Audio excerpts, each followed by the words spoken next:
창조주이시며 통치자이시고 구원자이심을 찬양하라 하는 내용입니다. 하나님은 세상을 창조하시고 다스리시는, 통치하시는 오직 한 분이신 유일한 여호와 하나님이십니다. 그분만이 참 하나님이시죠. 그런데 세상에는 악인이 가득하고 하나님의 백성인 성도는 원수들에게 조롱당합니다. 기도는 바로 이런 현실에 대한 부르짖음이죠. 기도는 하나님께만 소망을 두는 우리의 간절함입니다. 만왕의 왕이신 그분이 마침내 응답하시지요.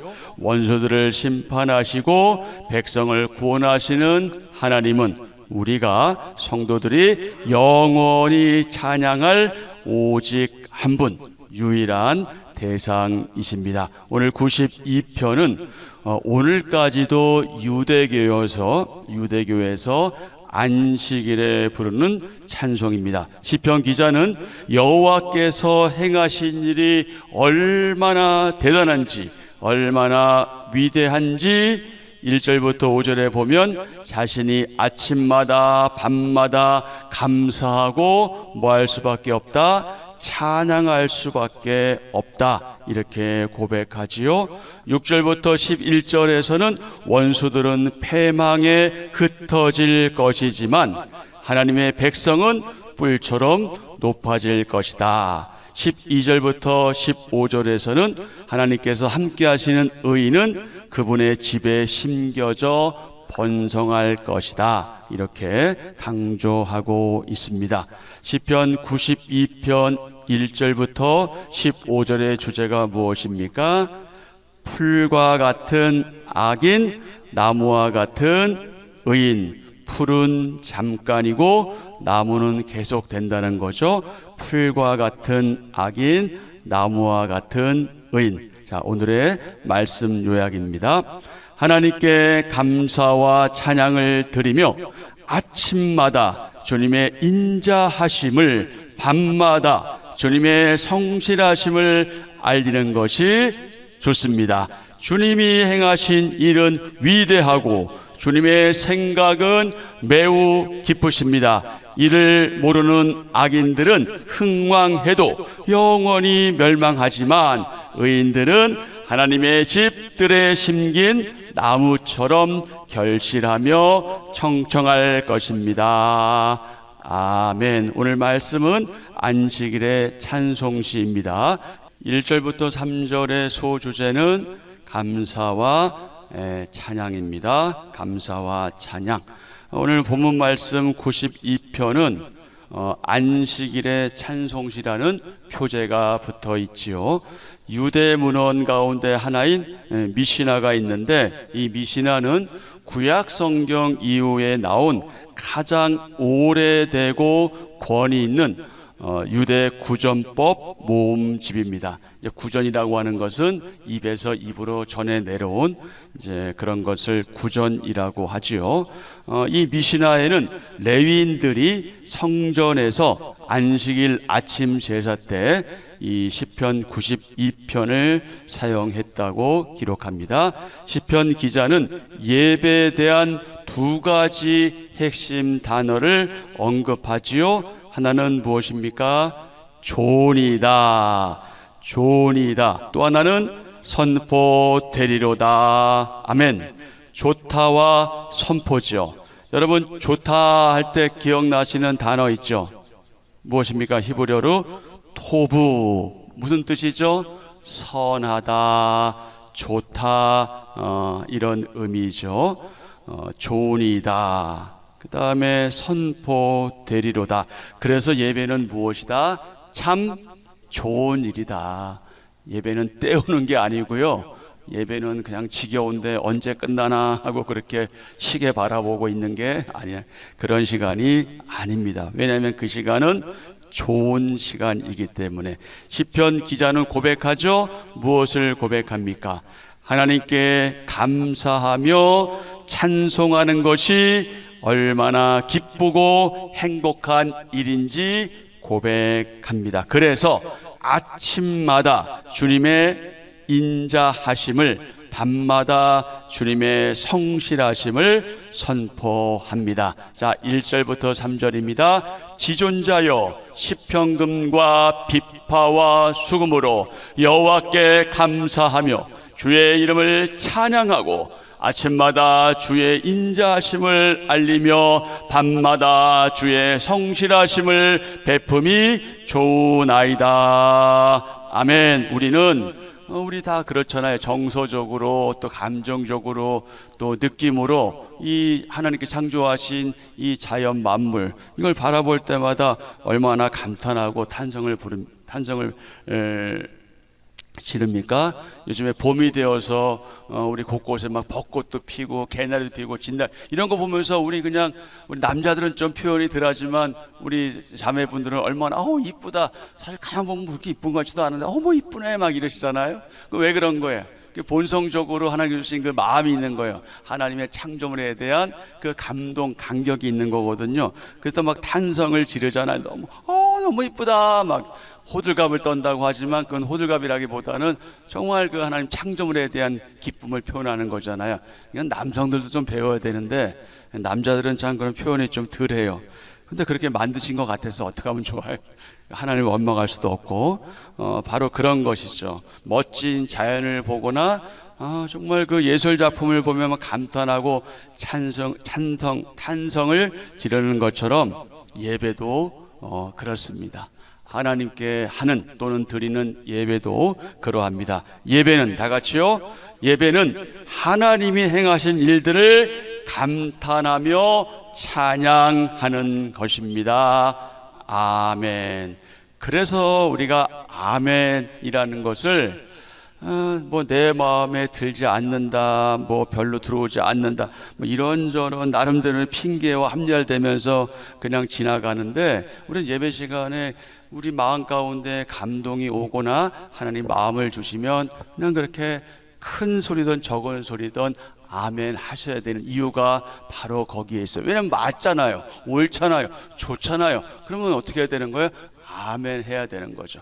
아멘, 아멘. 습관적으로 하는 게 문제인 거지, 우리 그것이 옳습니다, 맞습니다, 그러합니다, 하나님 말씀은 정말 정확합니다, 그렇습니다, 제가 부족하지만 그렇게 살겠습니다를 의미해서 아멘으로 화답하는 거잖아요. 그게 일종의 감탄과 하나님을 찬양하는 표시가 되기도 하지요. 그러면서 우리의 신앙 고백이 되기도 합니다. 그 아멘이라는, 또는 우리가 또 이렇게 그렇습니다라고 고개를 끄덕이거나 이렇게 반응하는 것이 일종의 찬양이고 일종의 고백인 거죠. 내가 감탄하며 찬양하게 되는 하나님의 일은 무엇인지 오늘 하루 동안 깊이 묵상하면 좋겠습니다. 4절부터 15절의 소주제는 무엇입니까? 악인과 의인의 차이. 시편 기자가 감사함으로 하나님을 찬양하는 이유가 있다. 그것이 무엇입니까? 하나님이 행하신 의로운 일이 그를 기쁘게 했기 때문에 그렇습니다. 자, 5절입니다. 여호와여, 주께서 행하신 일이 어찌 그리 크신지요. 주의 생각이 매우 깊으시니다. 아멘. 여러분, 그렇다면 우리가 하나님의 생각을 다 알 수 있을까요? 여러분 어떻게 생각하세요? 오늘 시인은 자신이 하나님의 생각을 알고 있다고 말하는 것이 아닙니다. 다만 하나님의 생각이 얼마나 깊은지 그것에 대해서 놀라고 있는 거죠. 그리고 고백하는 거죠. 하나님께서 행하신 일들은 그런 사실을 분명히 보여줍니다. 비록 그분의 일들을 통해서 그분의 생각이 아주 조금 또는 더 그 이상 일부분 드러났을지라도 사람은 누구라도 하나님의 생각을 깊이 알 수는 없습니다. 그리고 그분의 사랑의 행위도 온전히 이해할 수는 없습니다. 다만 우리는 믿는 거죠. 그것을 믿음으로 받아들이는 거고, 우리가 점점점 하나님의 이 말씀을 읽고 알아갈수록 그럴수록 그렇지 않은 때보다 조금은 더 하나님의 그 생각의 깊이를 알 수 있고 그분의 사랑의 행위를 이해하게 되겠죠. 그래서 우리가 매일마다 규칙적으로 하나님의 말씀인 성경을 읽어야 하는 이유가 바로 거기에 있는 겁니다. 우리가 여기서 이 땅에서 살아가기 때문에 사실 최선을 다해서 살아가야 되고 열심히 일해야 하지만 그것에 매몰되어서 하나님의 말씀과 무관하게 사는 것, 그것은 어쩌면 어리석은 일인지도 모릅니다. 그럴수록에 내가 할 수 있는 최선을 다해서 그렇게 하나님과의 교제권을 확보하고 그렇게 신앙생활을 해 나갈 때 비로소 조금씩 아하, 하나님이 어떤 분이시구나, 하나님이 어떤 일을 행하시는구나, 내가 어떻게 살아야 하는구나, 이런 것들을 발견하게 되고 확인하게 되고, 그래서 그렇게 우리의 신앙생활, 교회 생활이 그야말로 재미있는 그런 영적 생활이 되어 가는 거죠. 우리가 하나님의 생각을 알 수는 없지만 그분의 생각이 얼마나 깊은지에 대해서는 우리가 고백할 수 있습니다. 자, 예배는 무엇이다? 하나님의 의로우심을 선포하는 것이다. 시편 1편에서 악인을 어떤 존재로 표현했지요? 바람에 나는 겨와 같다. 오늘 본문에서는 풀과 같다. 풀은 무성하게 자랍니다. 열매가 없고 오래 가지 못합니다. 결국 악인들은 어떻게 됩니까? 망합니다. 하지만 의인은 어떻습니까? 1편에서 어떤 존재로 드러났죠? 시냇가에 심은 나무. 근데 오늘 본문에서는 하나님의 집에 심긴 종려나무와 백향목으로 표현되고 있습니다. 12절부터 15절. 의인은 종려나무같이 번성하며 레바논의 백향목같이 성장하리로다. 이는 여호와의 집에 심겼음이요 우리 하나님의 뜰 안에서 번성하리로다. 그는 늙어도 여전히 결실하며 진액이 풍족하고 빛이 청청하니 여호와의 정직하심과 나의 바위 되심과 그에게는 불의가 없음이 선포되리로다. 아멘. 고대 이스라엘 백성들에게 있어서 백향목은요 가장 크고 당당한 나무로 알려져 있죠. 레바논의 해안가 그 산악지대를 따라서 울창한 백향목 숲이 형성되어 있었는데 백향목이 중요한 그 의미를 가지고 있는 것 중에 하나는 예루살렘 성전, 솔로몬 성전을 지을 때 바로 이 백향목이 사용되었다는 거죠. 성전 건축을 위해서 막대한 양의 레바논의 백향목을 수입해 와서 그렇게 해서 성전을 건축했습니다. 노년의 인생의 말년에 우리는 어떤 종류의 열매를 맺을 수 있을까요? 노년에 이른 사람도 연륜의 경험을 통해서 하나님의 신실하심을 널리 선포함으로 하나님께 가치 있는 존재가 될 수 있습니다. 여기서 연륜의 경험이라는 것은 선한 경험이어야 하겠죠. 우리가 그만큼 물론 하나님의 부르심의 때는 다르지만 우리가 오랜 시간 동안 신앙생활을 했다는 것을 전제할 때 이제 노년에 이르렀을 때 인생의 말년에 이르렀을 때 그동안 하나님을 만나고 하나님과 교제권에 있었던 바로 그 신앙의 연륜을 통해서 우리는 선한 영향력을 주위에 끼칠 수 있다. 여러분 다 아시겠지만 다 또 나름대로 그렇게 인식하시겠지만 인생의 뭐라 그럴까요? 뭔가 인생의 잘됨이라는 것, 그것이 언제 우리가 확인할 수 있습니까? 사실 젊었을 때는 확인하기가 어려워요. 그냥 잘 나가는 것 같고 잘 되는 것 같지만 정말 인생이 참 괜찮은 인생이다 아니다는 노년에 확인되는 겁니다. 내가 얼마나 그동안 열심히 살아왔고 바르게 살아왔고 사람들에게 존경을 받아왔고 사람들의 인정을 받아왔는지는 우리가 노년의 말년에 그때 확인되는 거예요. 그래서 여러분 젊었을 때 조금 좀 그렇게 아닌데 라고 살아왔을지라도 노년만큼은 깨달아서, 하나님 주신 지혜로 깨달아서 그 남은 인생을 그렇게 선한 영향력을 미치고 살아가면 그보다 아름다운 인생이 없는 거죠. 근데 젊었을 때 잘 나갔는데 노년에 영 아니다 그러면 그것처럼 안 된 일이 어디 있겠어요. 이 얘기가 의미하는 것은 사실은 각자에게 노년이다 젊으다 이런 걸 떠나서 지금 바로 이 시간이 중요한 거예요. 지금 우리는 바로 자신에게는 물론이고 객관적으로 인정받는 사람이 돼야 되고, 저 사람만 있으면 너무나 좋겠다, 나도 저렇게 본받고 싶다, 나도 저렇게 살고 싶다라는 그런 영향력을 미치는 삶을 살아야 합니다. 여기 그 말씀 속에도 늙어도라고 표현하고 있잖아요. 늙어도. 그러니까 늙음 자체가 중요한 게 아니에요. 늙음 자체가 중요한 게 아니라 비록 늙었음에도 불구하고, 그러니까 늙은 게 중요한 게 아니라는 거예요. 왜? 여전히 결실하기 때문에, 진액이 풍족하고 빛이 청정하기 때문에 그래서 중요한 건데, 그래서 15절에서 뭐라고 고백하고 있어요? 여호와의 정직하심과 나의 바위 되심과 그에게는 불의가 없음이 선포되리로다. 누굴 통해서? 우리의 입술을 통해서, 우리의 삶을 통해서, 우리의 태도를 통해서 바로 그런 것들이 드러나야 하는 거죠. 그래서 여러분 그런 얘기 있잖아요. 노년에는 어른들은 뭐를 다물고 무엇을 열어라? 입을 다물고 지갑을 열어라. 그러면 뭐 돈이 없는 사람은 어떡하라는 얘기냐? 그런 의미가 아니잖아요. 그 정도로 후배들에게, 다음 세대에게 그런 좀 선한 영향력을 미치는 삶을 살아야 된다, 뭐 그런 도전이죠.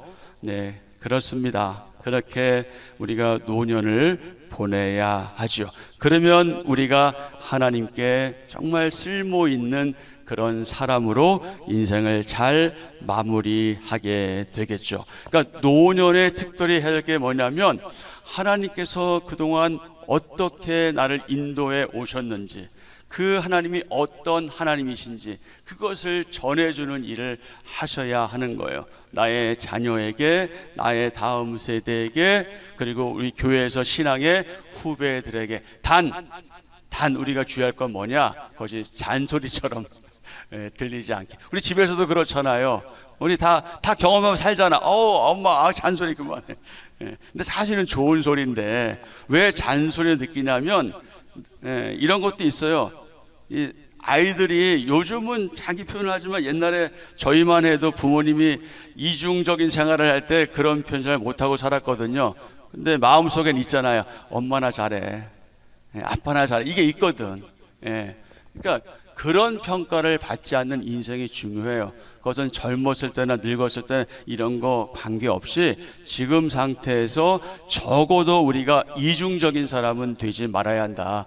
표리부동한 사람은 되지 말아야 한다. 그래서 다른 사람에게 눈을 돌리지 말고 누구에게 눈을 돌려라? 나에게 눈을 돌려라. 그래서 나에게는 좀 엄격해라.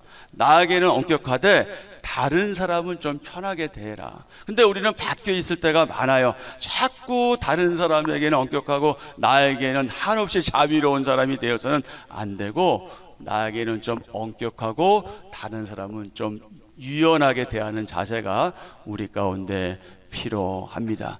그래서 우리가 다 부족한 사람들이지만 그래도 저분은 양창국 목사는 그래도 말하고 행동하고 그렇게 살아가려고 노력하네, 그것을 볼 때 사람들은 감동가 따르는 거지, 뭐 자기는 다 잘하는 것 같으면서 다른 사람 못하는 거 지적하고 하면 그 존경받을 수 없잖아요. 우리 다 공통적으로 느끼는 게 그거잖아요. 그러니 다른 사람 얘기할 거 없다, 나만 잘하면 된다. 그러니까 각자 나만 잘하면 우리 모두가 다 잘하는 게 되니까 이제 그런 원리가 되는 거죠.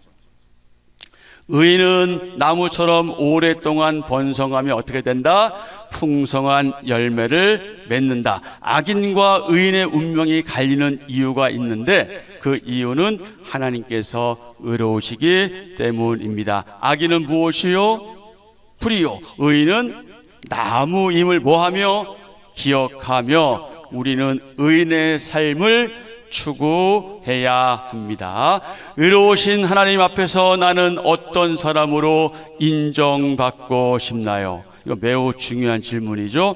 의로우신 하나님 앞에서 우리는 어떤 사람으로 인정받고 싶은지 오늘 하루 동안 깊이 묵상하면 좋겠습니다.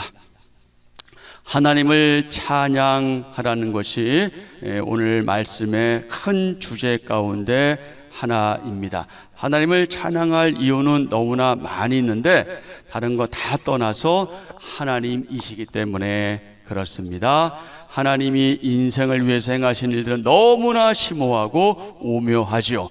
그래서 우리는 날마다 하나님의 위대하신 영광을 찬양해야 합니다. 그것이 1절부터 5절에서 시편 기자가 강조하는 내용의 핵심입니다. 찬양의 이유가 되시는 하나님이시다. 6절부터 10절은 하나님은 어떤 분이시냐? 악인을 심판하시는 하나님이시다. 11절부터 15절 의인을 흥왕하게 하시는 하나님이시다. 여러분, 이 세상에는 두 가지 인생길이 있습니다. 하나는 하나님을 찬양하는 인생, 또 하나는 하나님을 인정하지 않는 인생이 그것이죠.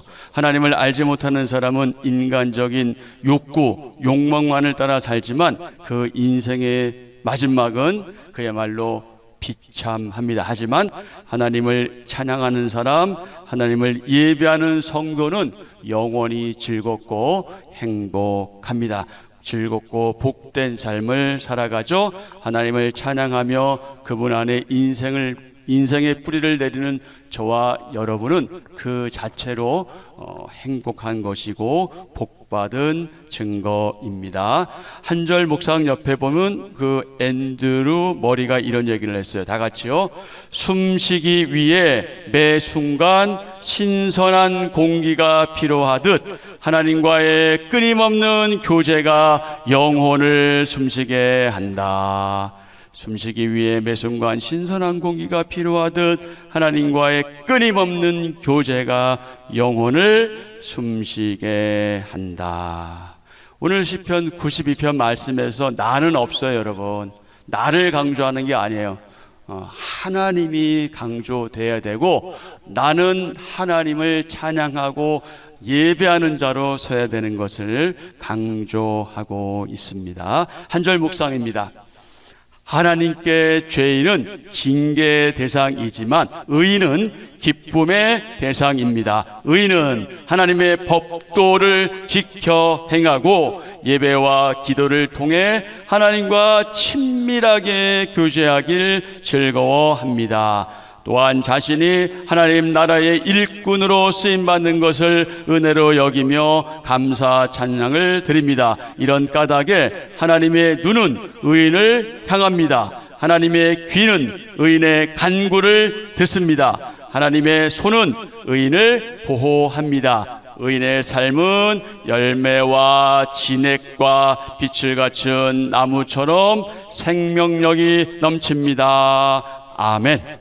오늘의 기도 함께합니다. 하나님, 주밀한 사랑으로 날마다 제게 베푸시는 인자심과 성실하심에 감격하며 감사합니다. 악인은 불과 같고 의인은 나무와 같음을 제 마음에 새기고 의로우신 하나님 앞에 의인의 삶을 살아가게 하소서. 하나님의 집에 심긴 복된 나무처럼 열매 맺는 인생 되게 하소서. 아멘.